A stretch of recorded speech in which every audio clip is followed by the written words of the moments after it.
ఓం శ్రీ గురుభ్యో నమః. నేనండి మీ సూర్యకుమారిని. తెలుగుతన అమ్మతనం ఛానల్కు స్వాగతం అండి.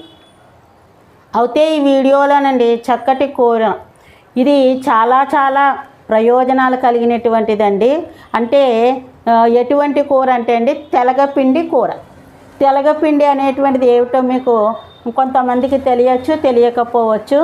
కానీ నరాల యొక్క వీక్నెస్ కనుక ఉంటే అండి నరాలకి పుష్టిని కలిగిస్తుంది, శక్తిని ఇస్తుంది. అలాగే బాలింతరాలకి పెడతారు. చిన్నపిల్లల దగ్గర నుంచి పెద్దవాళ్ళ దాకా యొక్క ఎముకలు గట్టితనానికి ఏర్పడేటువంటిదేనండి ఈ తెలగపిండి అనమాట. అన్ని ప్రయోజనాలు కలిగింది. మిల్ మేకర్స్ అని మీరు తెచ్చుకుంటున్నారండి, దానికంటే కూడా ఎక్కువ 100 రెట్లు ప్రయోజనాన్ని కలిగి ఉండేటువంటిది. కాబట్టి మనం కనీసము ఒక 10 రోజులకు ఒక్కసారైనా ఈ తెలగపిండికి పిల్లలకి పెడుతూ మనం కూడా తింటే మన శరీరంలో ఎముకలు గట్టిపడటానికి అవకాశం ఉంటుందన్నమాట.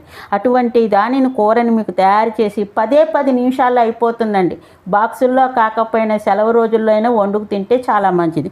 అయితే తెలగపిండి అండి పొడి అనేటువంటిది కూడా దొరుకుతుంది. ఈ పొడి కంటే ఎప్పుడు పొడి తెచ్చుకొస్తూ ఉంటాము. మేము గానుగు దగ్గరికి వెళ్ళి గానుగు నూనె తెచ్చుకొని వచ్చి ఈ తెలగపిండిని కూడా 1/2 కేజీ తెచ్చారు. అయితే ఈ తెలగపిండి పూర్వకాలం ఇలాంటివే వచ్చేది.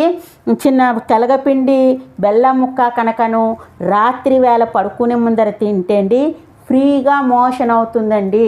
ఎటువంటి ఇబ్బంది లేకుండా మోషన్కి సహాయంగా ఉంటుందన్నమాట. పూర్వకాలం వాళ్ళు ఇటువంటి తిండిలే తినేవారు. అర్థమైందా అండి? అయితే ఈ తెలగపిండిని ఇంత ముక్క ఒకటి ఇంత ముక్క తీసుకున్నానండి. తీసుకొని మనకి రోలు పూర్వకాలం అయితే రుబ్బు గుంటల్లో ఇలా దంచేవారు. ఇప్పుడు అయితే ఇలాంటి గుంటలు ఉంటున్నాయి కాబట్టి గుంటలో ఇలాగా దంచుకుంటే ఈ విధంగా పొడి అనేటువంటిది రావడం జరుగుతుంది. అంటే ఈ కూర చాలా బాగుంటుంది. దీనికి కావలసిన పదార్థాలు ఎక్కువ ఏమీ అవసరం లేదు. ఏమేం కావాలో కూడా చూపిస్తున్నాను. అయితే అండి ఇందులోకి ఒక 1/2 చెంచాడు, మీకు ఈ చెంచా చూపిస్తున్నాను. ఈ చెంచాడు మెంతులు వేసుకున్నాను. మరి మెంతులు వేసుకుంటే చేదు వస్తుందేమో అనేటువంటిది మీకు అనుమానం రావచ్చండి. అస్సలు చేదు అనేటువంటిదే ఉండదండి. బాలింతరాలకు వస్తే మెంతులు నానపెట్టి ఉల్లిపాయ వేసి కూర వండి పెడితే పాలు అనేది పుష్కలంగా ఈ తెలగపిండి కూడా అంతేనండి. అర్థమైంది కదా? అయితే 1 చెంచాడు మెంతులు వేసుకున్నాను. ఇప్పుడు ఇది ఎంత పొడి ఉంటుంది అని మీరు అనుకోవచ్చు. ఎంత పొడి ఉంటుందంటే ఇంచుమించుగా ఒక 2 గ్లాసులు లేకపోతే ఇలాంటి 2 డొక్కులు ఉంటుంది. మరి దీనికి ఎన్ని నీళ్ళు పోసుకోవాలంటే ఒక 3 గ్లాసుల దాకా నీళ్ళు పోసుకుంటే మంచిది. నిండా 3 గ్లాసులు పోసుకోవాలి. కొంచెం ఎక్కువ వేసినా పర్వాలేదు. అయితే పోసేటప్పుడు చూపిస్తాను. ఇంకా దీనికి తగినంత ఉప్పు అనేది ఎక్కువ పట్టదు. ఈ చెంచాడు ఉప్పు అయితే కనుక మీకు సరిపడుతుందండి. ఇక కారం కావాలి కదండి. ఈ ముక్కలు లాంటివి చేసుకుని ఉంటే కనుకను కారం బాగుంటుంది. లేదా కారం అంటాలి అనుకుంటే కనుకను ఒక 1/2 చెంచాడు వేపుడు కారము అంటాము, ఈ కారం వేసుకుంటే బాగానే ఉంటుంది. నేనైతే ఈ వేపుడు కారం వేయట్లేదు. ఈ ముక్కలతోటే పోపు అనేది పెడతాను అనమాట అండి. ఇలా చిన్న ముక్కలు తుంచేసుకుని ఇంకా 1 చెంచాడు మినపప్పు నిండా తీసుకుంటే బాగుంటుంది. చెంచానరైనా అలాగే ఇలాగ 1 చెంచాడు జీలకర్ర. ఇందులో ఆవాలు కానీ మెంతులు కానీ ఇంగు కానీ ఏమీ అవసరం లేదండి. కరివేపాకు కానీ కొత్తిమీర కానీ అటువంటివి ఏమీ కూడా అక్కర్లేదు. ఇంకా ఇందులోకి ముఖ్యంగా రుచిని కలిగించేటువంటిది ఏంటంటే వెల్లుల్లిపాయలండి. ఆరోగ్యానికి మంచిదే, రుచిని ఇస్తుంది. వెల్లుల్లిపాయలు తినవన్నటువంటి వాళ్ళు ఈ వెల్లుల్లిపాయల్ని తీసేసేయండి. అర్థమైంది? వెల్లుల్లిపాయలు ఒకటి సపరేట్గా వేయించి కలుపుతాం అన్నమాట అండి. అర్థమైందా? ఇప్పుడు తయారు చేసేటువంటి విధానంలోకి వెళ్ళిపోతాము. ఈ ఇత్తడి గిన్నెని తీసుకున్నా అండి. ఇందులోకి మెంతులు వేసాను కదా, నేను అంజాయింపుగా పోసుకుంటున్నాను. చెప్పాను మీకు కొలత. ఈ చెంబులో తీసుకున్నాను కదండి. ఈ చెంబుడు ఇంచుమించుగా చెంబుడు పోసేసినట్టే అయిందండి. ఇప్పుడు ఇది పొయ్యి మీద పెట్టి మరుగుతూ ఉండాలి. అంటే అన్నం వండేటప్పుడు ఎసరు ఎలా మరుగుతుందో అలా మరుగుతున్నప్పుడు ఏం చేయాలనేది చూపిస్తానండి. ఇదిగోనండి నీళ్ళు మసులుతోంది. మంటని సిమ్లోకి మార్చేసుకున్నాను. అయితే ఈ తగినంత ఉప్పుని ఈ నీళ్ళల్లోకి ఇలా వేసేసుకోవాలండి.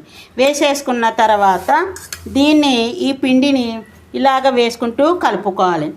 అయితే ఈ తెలగపిండి దేంతో తయారవుతుంది అని అనుకుంటున్నారండి? నువ్వులు ఉంటుంది కదండి, నువ్వు పప్పు అంటాము.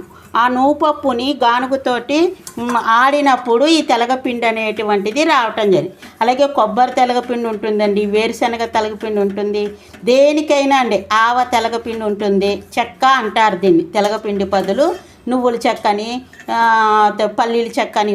మళ్ళీ పల్లీల చెక్క అంటే మీరు పల్లీలు బెల్లం పాకం పట్టిందని అనుకోవచ్చు. కాబట్టి ఇన్ని నీళ్ళు ఉన్నాయి కదండి, ఇది ఉడికేటప్పటికి చక్కగా ఇంతంత రౌండ్గా చాలా బాగా వస్తుంది. ఒక 5 నిమిషాల్లో ఇది ఉడికిపోవటం అనేది జరుగుతుంది.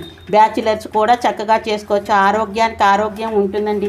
ఇది స్నాక్స్ కింద కూడా తినచ్చండి. మధ్యాహ్నం వేళ, పొద్దున వేళ తినకపోయినా 4 గంటల వేళ ఇది స్నాక్స్ కింద కూడా చాలా చాలా బాగుంటుందండి. మరి ఇది ఉడికిన తర్వాత మీకు చూపిస్తాను. ఒక 5 నిమిషాల్లో రెడీ అయిపోతుంది. చూడండి, కొద్దిగానే నీళ్ళు ఉన్నాయి. ఈ నీళ్ళు ఎగిరే లోపల కొంచెం మీడియంలోకి పెట్టుకోవచ్చు. ఇలా మంటని ఏమి అవ్వదు, అలా పెట్టుకోవచ్చు. ఈ ఎగిరే లోపల అండి ఈ చిన్న మూకుట్లోకి నేను మినప్పప్పు, జీలకర్ర, ఎండుమిరపకాయలు వేసి, మీకు ఇందాక నూనె చెప్పలేదండి, ఒక 3 చెంచాల నూనె అనేటువంటిది ఇలా వేసేసుకొని, ఇది కూడా నువ్వుల నూనె అనమాట అండి, వేసేసుకొని పోపు దోరగా వేగిన తర్వాత ఇందులో కలిపేస్తాను. 1 నిమిషం ఉంచుకున్నామంటే అప్పుడు కారం అనేది అంటుతుందండి. ఈ పోపు వేగిన తర్వాత ఇందులో కలిపేదానిని మీకు చూపిస్తానండి. ఇగో చూసారండి, పోపు దోరగా వచ్చేసింది, మిరపకాయలు కూడా చక్కగా కరకరలాడుతూ వస్తుందన్నమాట అండి. ఇప్పుడు ఇది స్టవ్ బంద్ చేసేస్తున్నా అండి.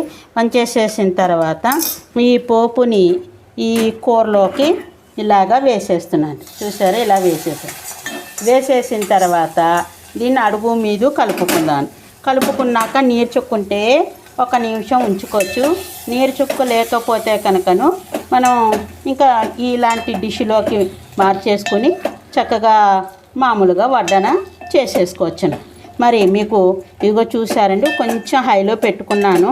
ఏం లేదు, మన దగ్గరే ఉంటాం కాబట్టి నీళ్ళుంటే ఎగిరిపోతుంది, కారం కూడా దీనికి అంటుతుంది అనమాట అండి. ఇగో ఇలా వస్తుంది కూర. చూసారా అండి, మీరు మిల్ మేకర్స్ కూరలు ఇవి చేసుకుంటూ ఉంటారు కదా, దానికంటే కూడా ఎక్కువ ఇది బలమైనది అనమాట. 1 నిమిషం ఉంచాక దీన్ని బౌల్లోకి తీసేసాక చూపిస్తాను, చూద్దురుగానండి.